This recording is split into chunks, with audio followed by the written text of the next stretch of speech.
teman-teman, ini ada satu mindset yang salah ya dari pegawai pajak, petugas pajak ya, terutama petugas-petugas yang menegakkan keadilan seperti menegakkan hukum lah ya, seperti tim pemeriksa pajak, di mana mereka ini punya mindset supaya aman, gue buang ke atas deh, gitu loh, buang ke atas. Artinya kalau SP2DK-nya nggak beres, dia buang ke pemeriksaan. Pemeriksaan dia merasa nggak selesai nih, dia langsung buang ke keberatan. Silakan aja lu proses keberatan, silakan wajib pajak naik ke atas, ke banding dan sebagainya.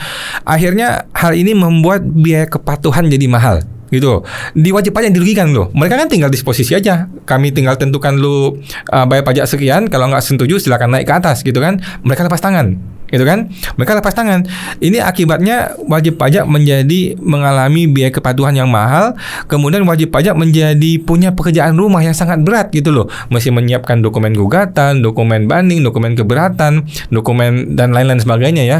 Kemudian ketika kita keberatan, kita mesti mengulang lagi proses itu dari awal. Padahal mereka kan memang tugasnya sudah di situ. Mereka kan tidak mengalami kerugian apa-apa, ya kan?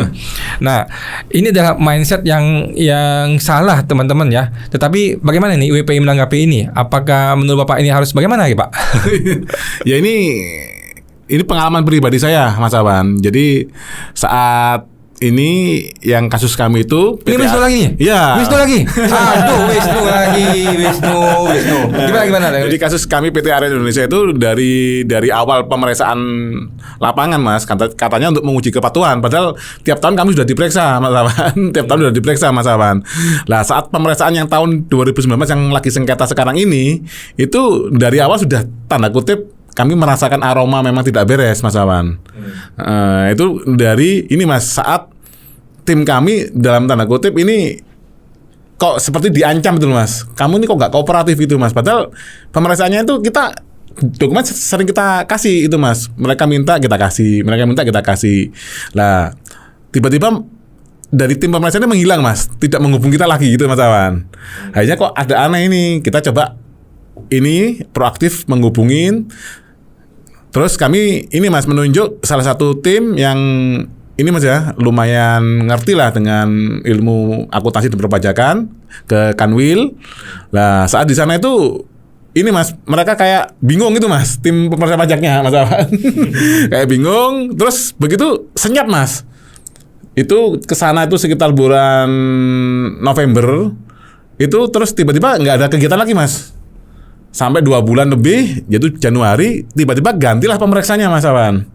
Otomatis pemeriksa yang baru ini kalau dari surat pemberitahuan pemeriksaan lapangan itu kan bulan Agustus, sudah tinggal tidak sampai 2 bulan, Mas Awan. Karena terakhir deadline-nya SPHP kalau secara aturan di PMK 28 Februari waktu itu tanggalnya, Mas Awan. Jadi kan nggak sampai 2 bulan ini, Mas. Tanggal 5 diberikan tim pemeriksa yang baru punya waktu harus 28 di ini sampai harus mengeluarkan SPHP. Si Wisnu diganti? Si Pak Wisnu tetap, Mas, karena beliau sebagai supervisor. Oh. Hanya Pak Wisnu yang tidak diganti. Jadi yang di bawah diganti, Pak Wisnu nggak diganti. Ya, ketua tim sama anggotanya diganti. Kasihan. terus gimana, Pak? Nah, terus di situ ada ini, Mas, sudah panjang lebih dari Februari. Nah, itu ada ini, Mas, dari tim pemeriksa sudah mengeluarkan ini, Mas, draft SPHP itu, Mas, yang mereka namanya pra SPHP itu loh, Mas. Padahal itu secara normalnya kalau kita lihat di PMK tidak ada, Mas Awan. Nah, saat di pra SPHP ini angkanya fantastis, Mas. Waduh, tinggi sekali, Mas, angkanya itu, Mas Awan.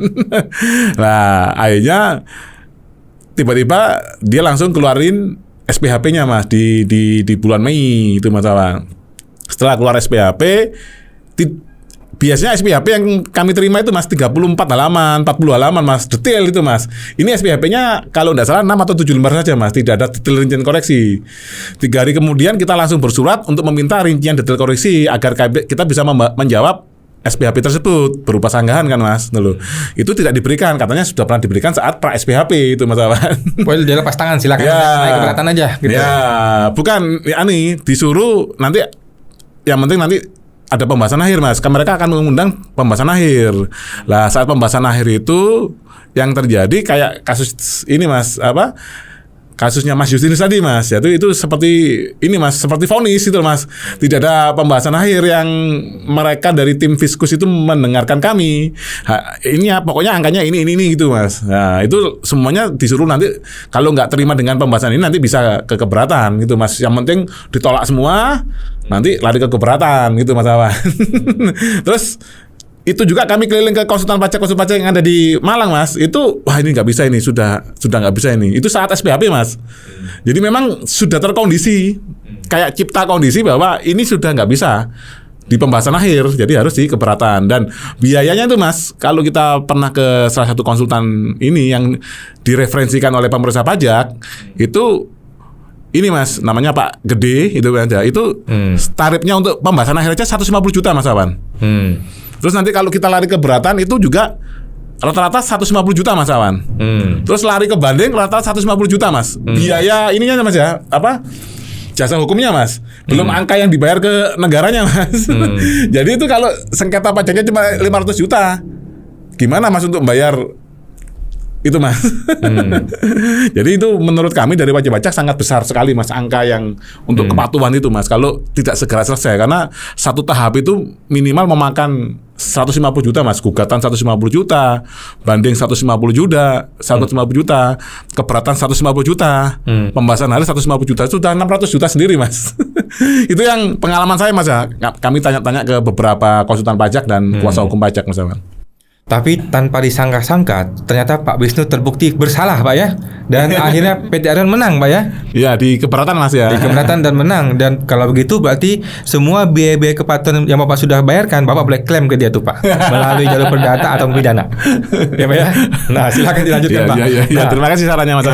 Nah ini dari Pak Ray bagaimana nih Pak tanggapannya Pak? Iya, terima kasih Pak Wan, Pak Rinto, Pak Dar. Ini menarik ya.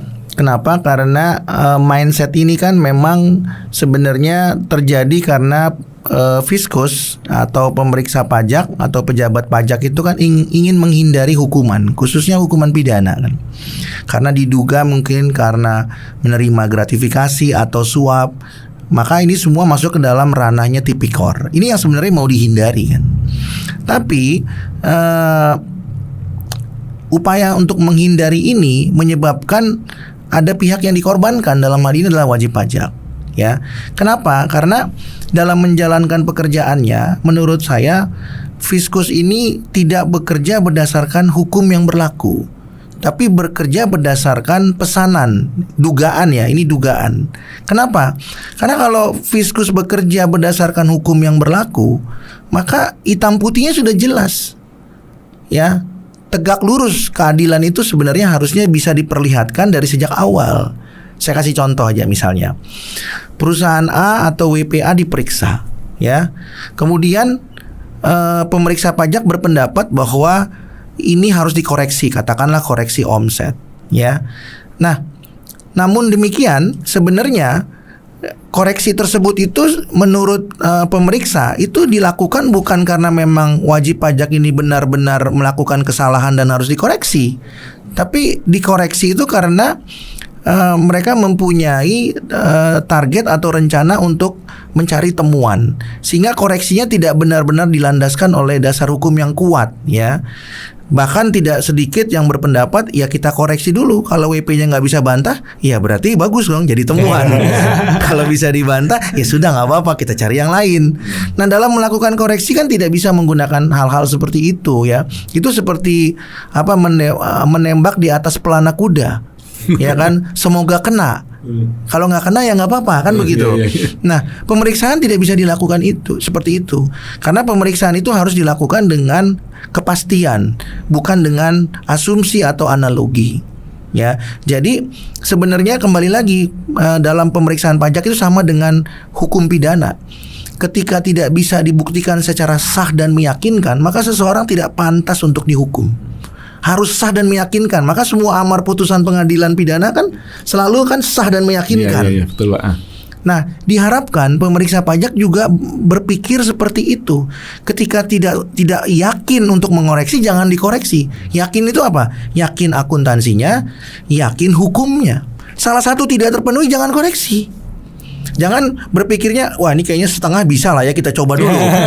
Syukur-syukur WP-nya nggak paham nih. 1 nggak paham akuntansi, 2 nggak paham hukum.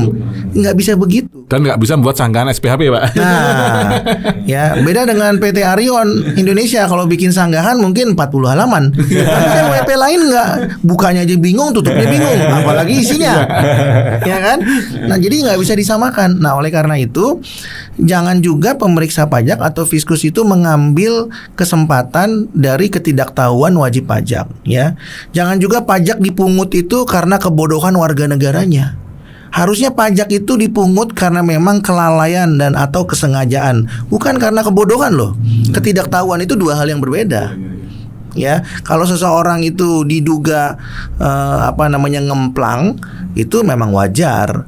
Tapi kalau dia nggak punya niat, ya, nah itu yang kemudian juga harus dipertimbangkan kalau tidak merugikan negara, tidak menguntungkan wajib pajak itu sendiri, dan tidak merugikan lawan transaksinya. Itu harusnya yang harus dipertimbangkan, ya kan?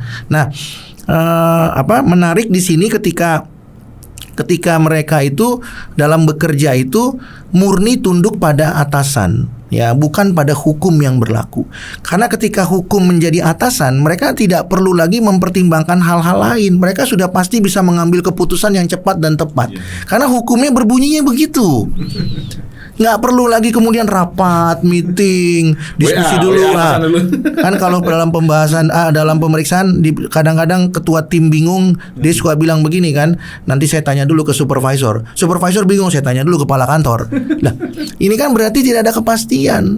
Nah, hukumnya bilangnya apa? Ya, saya kasih contoh misalnya, HPP dipaksakan jadi omset. Ya, kan kalau ndak ada dasar hukumnya ndak usah juga begitu panjang. Saya tanya dulu kepada Pak Supervisor kalau bingung saya tanya dulu kepala kantor bingung saya tanya dulu ke Kanwil. Nah pertanyaannya dasar hukumnya ada apa tidak? Sederhana itu. Jadi maka benarlah konstitusi kita yang mengatakan hukum harus jadi panglima, bukan atasan yang jadi panglima. Karena kalau atasan jadi panglima maka menjadi sangat subjektif.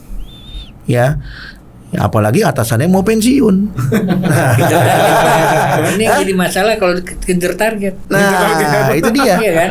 Kembali lagi bahwa kita harus sepakat bahwa negara kita bukan negara pajak. Boleh pajak dikenakan, boleh pajak dipungut berdasarkan undang-undang. Boleh saja, tidak apa-apa, kan begitu. Jadi kalau kita selalu menarik frase terakhir berdasarkan undang-undang, maka hukum yang harus menjadi panglima. Kalau sudah ada, nggak perlu tanya-tanya lagi, Pak. Bahkan anggota pun bisa langsung memutuskan. Oh, kalau frasenya jelas, apalagi yang mau ditanya? Masalahnya kan sudah jelas, tapi kan sponsornya berpendapat lain. Nah ini yang repot, Pak. Iya kan? Nah, jadi kalau menurut saya sebenarnya pemeriksaan itu tidak seharusnya menjadi ambigu, tidak seharusnya multitafsir kalau kemudian hukumnya sudah terang dan jelas. Ya, tidak perlu dikompromikan lagi. Ya, jadi benar konstitusi kita tuh yang mengatakan hukum yang harus jadi panglima. Ya, kalau memang ada normanya, ada normanya, nggak perlu nanya siapapun. Ya kan? Dan itu akhirnya biaya kepatuhan lebih murah kan, Pak? Iya. Dan dengan begitu, maka investasi asing juga bisa akan masuk lebih banyak. Karena orang asing akan bilang, hukumnya gimana? Beberapa kali saya ketemu dengan WP, investor asing, dia selalu tanya, Pak Rey, hukumnya gimana kalau kita berinvestasi? Hukumnya, dia perlu kepastian, bukan kepala kantornya, Pak. Kalau kepala kantornya repot, Pak. Harus tanya dulu, ini siapa, Pak? Saya juga nggak tahu kepala kantornya. Saya mana hafal, Pak. 34 Kakanwil, 264 Kakap, mana saya tahu, Pak. Terus kapan dipindahnya juga, Pak? Nah, cuman ada satu nih pertanyaan lagi nih, ya Pak Ray sama Pak Rinto juga nih ya, Pak Wan ya. Kan di dalam kita pemeriksaan lapangan, kan itu pasti ada kata-kata dan pemeriksaan lapangan untuk menguji kepatuhan. Betul, nah, sebenarnya menguji kepatuhan atau mencari kesalahan wajib pajak. Nah, ini yang jadi pertanyaan juga. Nah, ini menarik Pak Dar ya.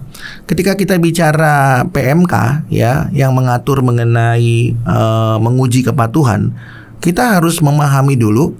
Saya selalu sampaikan kepada fiskus atau kepada kepala kantor begini.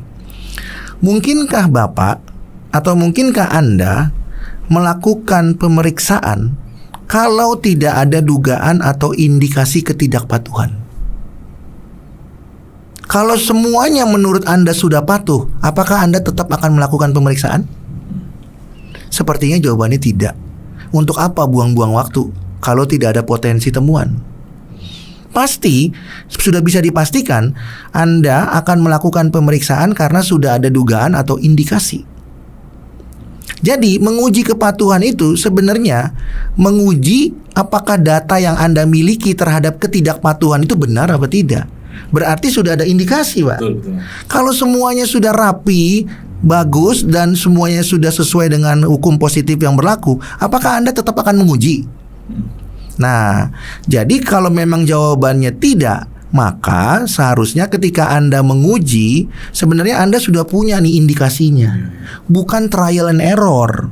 Bukan karena saya nggak suka sama Pak Rinto PT Arion Indonesia yang selalu viral, apalagi sama Pajak Smart, ya kan, yang selalu viral. Bukan karena itu, karena Fiskus sudah ngantongin dulu dugaan atau indikasi ketidakpatuhan, baru diperiksa. Bukan kemudian random, terus katanya random, ya kan, tapi sekalinya random koreksinya puluhan ratusan miliar misalnya. Saya rasa itu nggak mungkin random. Pasti dia sudah punya, Pak, sudah mengantongi dugaan itu duluan atau indikasi itu. Kenapa? Karena target penerimaan pajak sangat besar dan waktunya sangat singkat. Dan pemeriksaan pajak itu bisa panjang, dari 6 bulan sampai 2 tahun.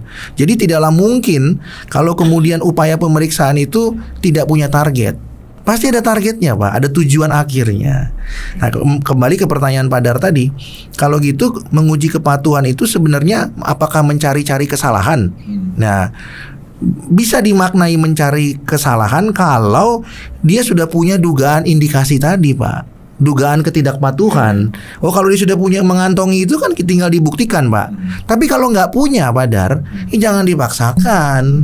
Tadi makanya saya katakan menguji kepatuhan itu sebenarnya membuktikan dugaan atau indikasi ketidakpatuhan. Jadi yang sudah dikantongi, Pak, ya? Iya, yang sudah dikantongi, Pak. Bukan kemudian apa namanya? Carinya saat cap-cup uji kandang ini kayaknya saya WP ini yang saya sini. Itu saya rasa tidak logis itu. Ya kan, ya pasti sudah ada gitu loh, Pak. Ya, jadi tidak perlu kemudian juga mereka mengatakan, iya Pak, kita ini sebenarnya random Pak, iseng-iseng aja berhadiah. Kita periksa dari PT Arion, ketemu Pak koreksi gede. Saya rasa juga nggak logis juga ya jawaban begitu ya. Begitu. Jadi menguji kepatuhan itu artinya membuktikan apakah dugaan atau indikasi ketidakpatuhan itu terbukti atau sebaliknya tidak terbukti. Oke, luar biasa. Thank you Pak Rey, thank you Pak Dar. Oke, thank you Pak terima Rinto. kasih. Oke. Kita akan jumpa lagi di podcast yang luar biasa berikutnya. Oke. Thank you teman-teman. Sampai jumpa lagi. Oke, terima kasih Terima kasih semuanya. Pak Wan. Sampai Pak jumpa. Rinto, Pak Dar. Ya. Ya.